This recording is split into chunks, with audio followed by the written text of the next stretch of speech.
Understand people by their actions, and you'll never be fooled by their words. This is the Wisdom Worth Knowing podcast. I'm your host, Craig Chamberlain. If it's your first time joining me, welcome. Thanks for giving me a shot. You can subscribe to Wisdom Worth Knowing on all of the major social networks, including YouTube, Facebook, and Rumble. You can also subscribe on all the major podcast networks, including Apple Podcasts, Google Podcasts, and Spotify. If for some reason we're not on any of those networks, please ping me so I can make sure we get added. Wisdom Worth Knowing is brought to you by Audible, where listening is the new reading.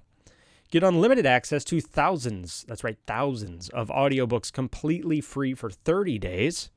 Sign up right now through our special link for our listeners at audible.wisdomworthknowing.org. That's audible.wisdomworthknowing.org. Understand people by their actions, and you'll never be fooled by their words. There are some complex levels to this quotation. As you may or may not know, the quotes are chosen by the community, whether they realize it or not, based upon the feedback we get on the Facebook page. So the ones that end up with the highest level of engagement and feedback end up rising above the fold, and then those are the ones we end up discussing on the show. Those first two words of this quote, the understand people part, that part of this quote is loaded because it is very difficult to understand people and their behavior. Human beings are incredibly complex. And in many ways, we attempt to oversimplify people. And a lot of that's because we have to. Like, we have to function on a day-to-day basis. You know, we can't sit around and attempt to understand every single human we interact with. That would take a tremendous amount of time and energy and effort. So generally what we have to do is categorize people, in our minds at least. So we have a basic understanding of who they are and what they're all about. That being said, we do need to have some humility in this respect, because this understand people by their actions portion of the quote is we do need to know that we are always going to have a limited understanding of others, just as others will have a very limited understanding of us. And so we do need to take our value judgments with somewhat of a grain of salt in that respect, but there is tremendous value in watching people and observing their behavior, especially if those people are very close to you and if their behavior has an impact on you.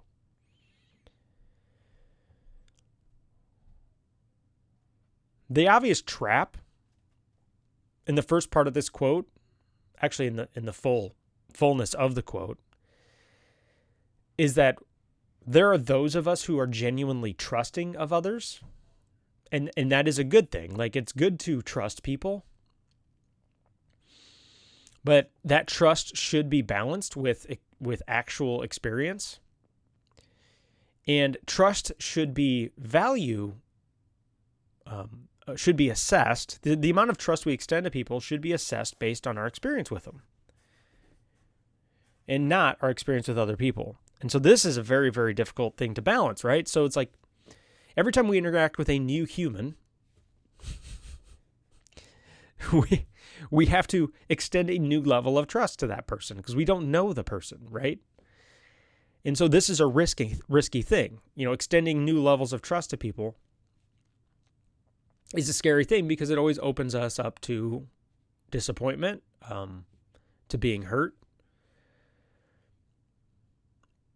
And so obviously when we're first engaging with a new human being, we do need to limit somewhat of the trust we extend to them. Obviously, we're not going to trust a complete stranger with our kids, for example. That is a level of trust that needs to be earned. Nor should we trust people with our checking account numbers or our checkbooks or our wallet or our social security numbers, just because we've just met them.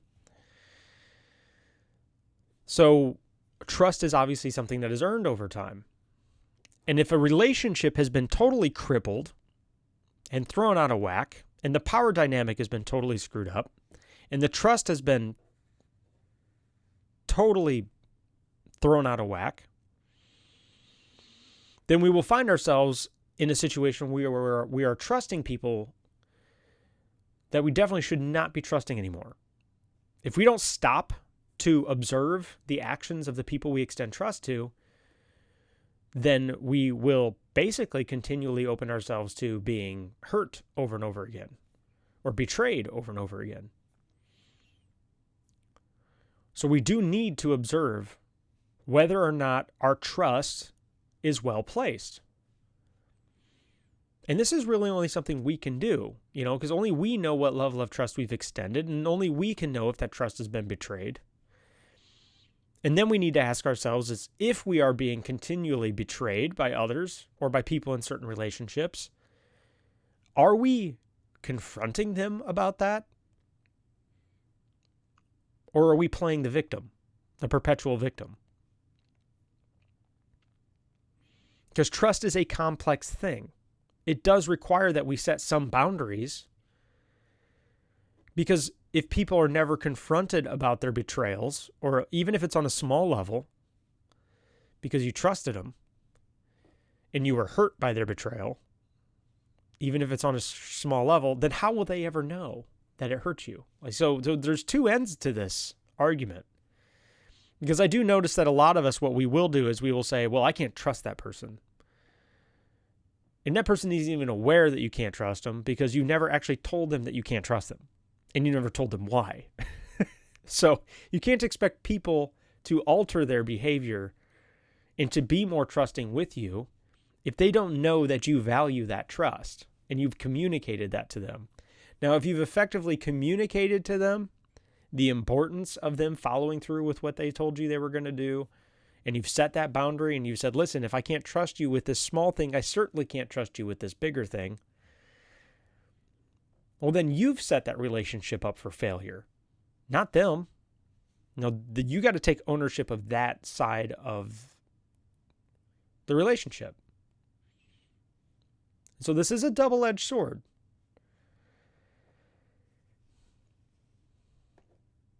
So we do need to be able to extend a level of trust with people so that we can open ourselves up to that vulnerability, but it also opens up that relationship to a deeper level of intimacy. So we can't just shut everybody out from this trust thing, because there's no relationship worth having, or there's very little value to a relationship if there's no trust. And you certainly can't start building a trust with people if you don't start taking some risks. Now, are other people going to be perfect? Of course not. That's ridiculous. So hopefully we don't have unrealistic expectations from others. We don't expect them to make good on every promise they've ever made ever. This, in the religious or in the Christian context, is something called grace. We need to extend grace to others. Even if you're not religious, I still think you need to extend grace to people, and you probably already do. You maybe never knew that word even existed.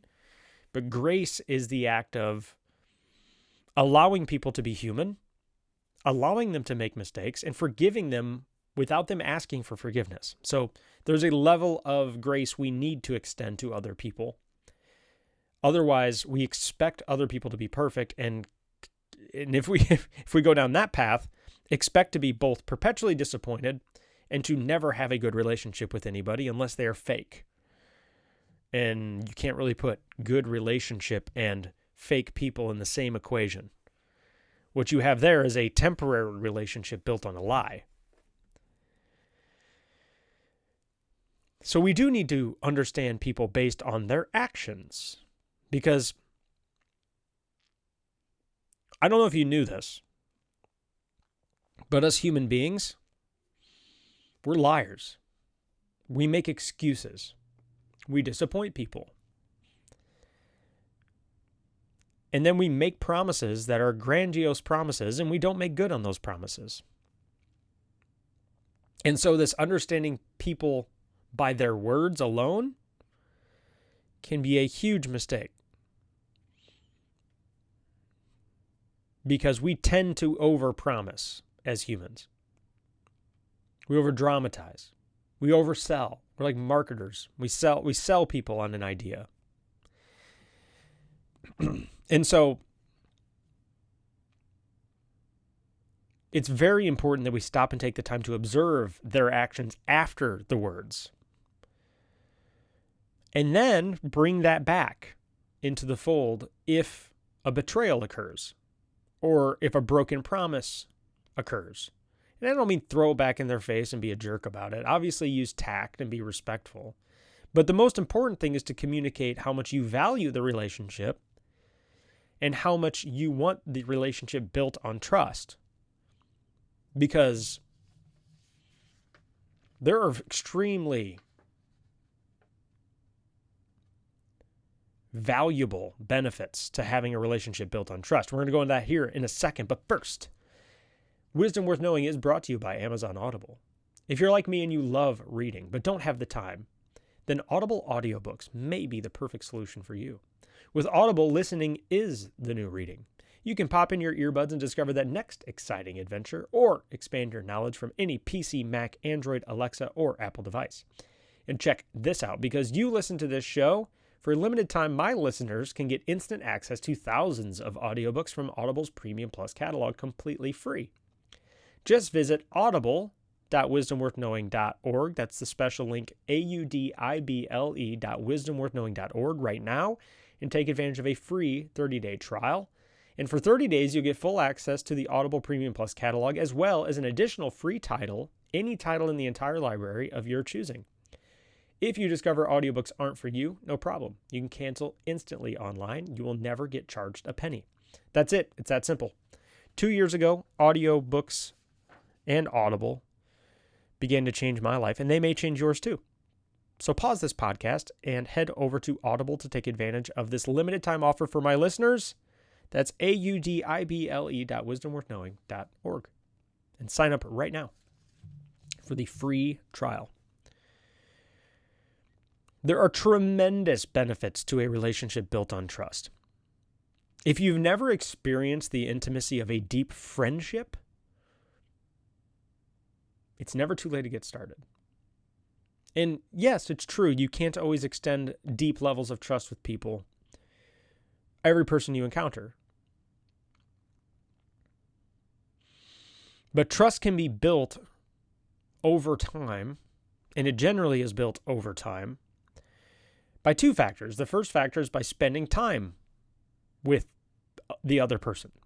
Like, you have to spend time with people to begin to trust them. You also have to spend time with them just to get to know them. This is something that is very challenging to do in our culture because we collect friends like stamps. Here's a funny thing. If you haven't looked it up, it's not funny. It's actually kind of sobering. There's a video that was a thesis project by a college student called The Innovation of Loneliness. It's only about 2 minutes long. Highly recommend you Google it. And it talks about how we've replaced deeper levels of intimacy with social media collecting friends like stamps. Obviously, he does a much better job articulating it in this 2-minute thesis project he did. But it is kind of sobering to realize how little intimacy we cultivate anymore. There's arguably a limit to what level of intimacy we can even create through the internet because of the depersonalization and the separation of it. I'm a tech and IT guy, so I also see all the benefits of technology because I think technology is a tool. But there are limitations of technology. You know, depending on the tool you're using, there's only so much work it can do. So I think it's a good opportunity to stay in contact with people, but I don't know if it really is conducive to building a level of intimacy and trust. For that to happen, you need to actually put yourself in a situation where you are physically with the person, or you talk to them on the phone, or there's just a more have coffee with them, whatever it might be. You just have to create better opportunities for this to cultivate. And so over time, you can spend time with a person, and then you can trust each other with small things, and then bigger things, and then bigger things, and then bigger things. And a lot of the times, friendships are built on the trust of acceptance that you, no matter who you are safe to be you, around other people. And there's only certain people we interact with because they're so much like us that a friendship can actually be cultivated, on that level. And I've been very blessed with very close friends over the years, but I only have really close friends that I can count on one hand. You know what I mean? And that's what one would expect, because you can't spend a tremendous amount of time with everybody. And so one would expect that the amount of high quality friends that are that deeper level trusting friendships would be a small number for most people. Because realistically, that's all we have time for, especially if we have jobs and responsibilities, maybe kids, we're in a relationship. Hopefully our relationship is also a trusting friendship. If it's not, I'm not meaning to make light of your situation. There are very few situations in which this level of intimacy cannot begin to be cultivated. But what we do is we extend that level of trust, and then people will make promises, and they may break those promises. And if we are wise, we will observe their actions. There are 3 really good books on this subject. One of them is called Crucial Accountability. That one's pretty intense. There's another one called Keep Your Love On by Danny Silk. I would say that's probably one of the best books on this subject of cultivating healthy boundaries in our relationships so that we can build these more intimate relationships, but also hold people accountable to their actions, not just their words. And then the third book I always recommend on this podcast is called Boundaries by Dr. Henry Cloud. Quite possibly one of the best books ever written on the subject. And we set boundaries in our relationships so that we can think of a garden, right? When you plant a garden, there's generally a boundary there. And the boundary keeps things out from getting in that will potentially damage what's in the garden. And it also keeps the garden contained in a safe area for them to grow. And the things in the garden are separated just the way they're supposed to be separated so that they can grow and breathe and get water. And it's designed by nature to create an environment of optimal growth. That is why we set boundaries in our relationships. Boundaries are not meant to be lorded over dictatorships in which I control every aspect of our relationship. Boundaries are, if they're properly set, are designed so that we can create the environment that is most conducive to a healthy, growing relationship. Let me give a perfect real-world practical example of this. If you are in a relationship with somebody, you're dating them, and you want that relationship to grow, and you want to cultivate intimacy with this person because you want there to be a deeper level to the relationship, here's what you can't do. You can't be talking to other people who are potential relationship candidates. You can't be on Tinder still. You can't be on Bumble still. You can't have your Match.com profile set up. You can't be out private messaging people on Facebook. You got to set a boundary that protects that relationship. I'm not saying you marry the person, but you do need to create an environment in which that relationship can grow and flourish. And if you're allowing outside potential candidates to continue to flow into your garden, guess what? There's a really good chance that that relationship isn't going to grow. It's the same thing with friendships. Let's say let's say you're already in a relationship and this isn't a problem for you. Let's talk about friendships. You got to pick a couple people that you think are potentially good friends. And then you need to cultivate boundaries with other people outside of that friendship. One of my favorite jokes from Seinfeld, Jerry Seinfeld, which may be before your time, was he goes, you reach a point in your 30s in which somebody will call you up and they'll be like, hey, you want to get together and get coffee sometime? And then you go, no, I'm good. Obviously, this is a joke because it's like, no, I'm good. I'm sorry, I'm not taking on any new candidates for friendships right now. But the reason I like this joke is because realistically, as we become older, we realize there are limitations to the amount of time we have. And so if we don't set boundaries with outside people and we let other people continually steamroll over all of our free time and spare time, then we will never have a healthy relationship, because we aren't giving the appropriate time and attention to the ones that are of most value.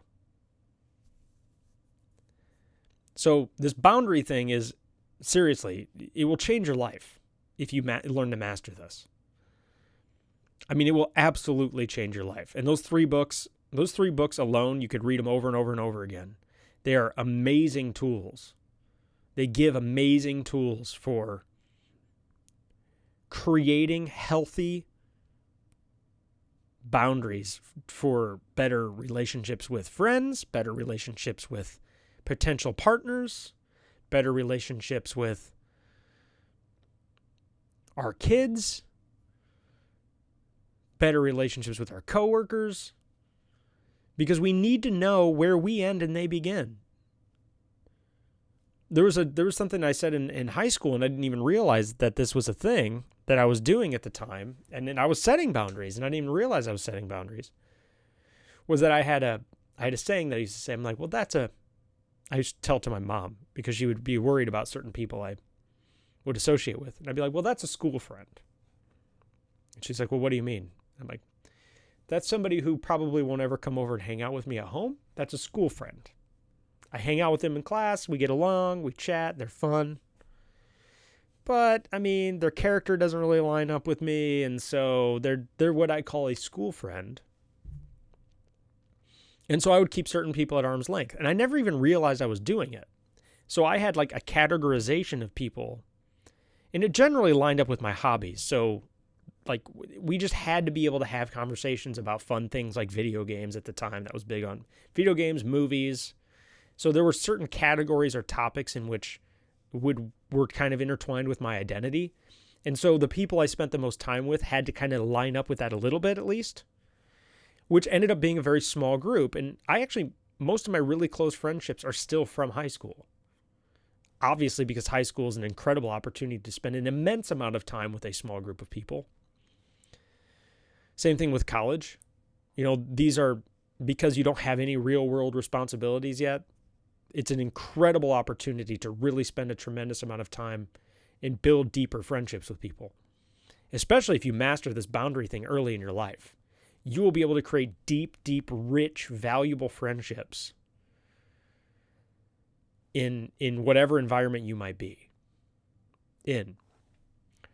Especially if you have the free time necessary to do that.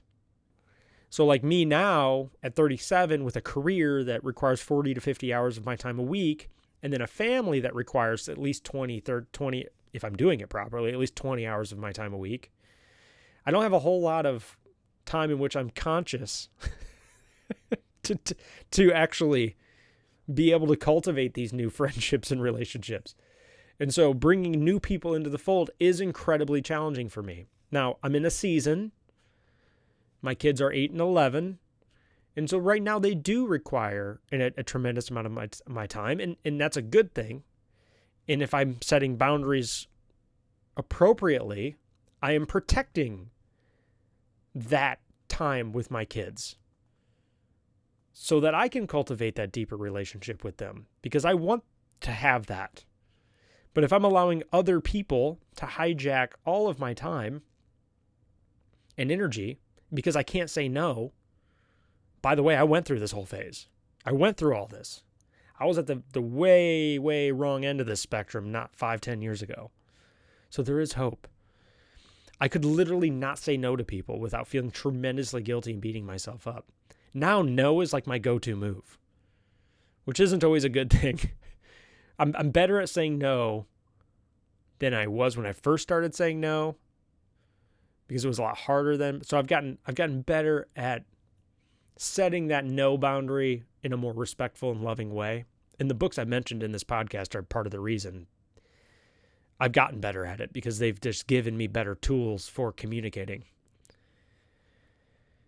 But if I never said no and I allowed people to steamroll over all of my time and energy, which will happen if you never say no, by the way, there will be somebody who just sucks all of your time right out of you. And they won't even realize they're doing it.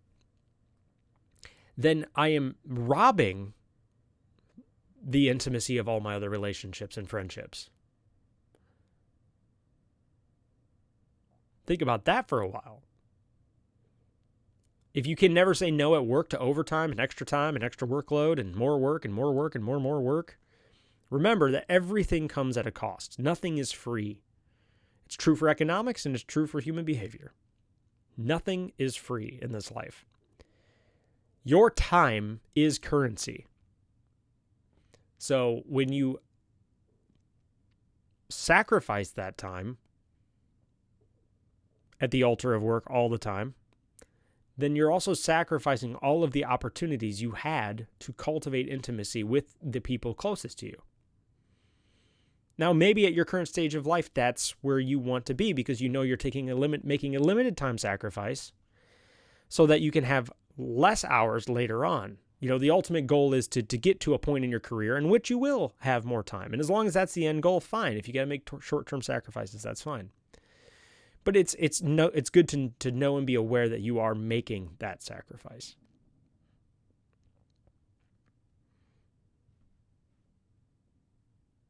So we need to understand people by their actions and learn to hold them accountable so that we can cultivate trusting and deeper relationships. And you've been listening to the Wisdom Worth Knowing podcast. I'm your host, Craig Chamberlain. Thank you so much for joining me today. Don't forget to like, share, and subscribe on your favorite social network. Feed the algorithms to keep the show growing. That's on Facebook, YouTube, and Rumble. You can also like, share, and subscribe on the podcasts. Apple Podcasts, Google Podcasts, and Spotify. Don't forget to leave a review if you like the show. The reviews also feed the algorithms. To help the show grow, we get recommended more often, and people will take a chance if they see reviews. Wisdom Worth Knowing is brought to you by Audible, where listening is the new reading. Get unlimited access to thousands of audiobooks free for 30 days. Sign up right now with this special offer for my listeners at audible.wisdomworthknowing.org. That is audible.wisdomworthknowing.org. So this has been a fun episode. I appreciate you joining me today. And hopefully we can learn to master this boundary thing so that we can create environments that are extremely conducive to deeper levels of intimacy, deeper levels of friendship. And I'm telling you that as a person who has been so blessed with people who are such good friends and family members, that it's worth it. It is worth the work. It is worth the effort to learn to set these boundaries.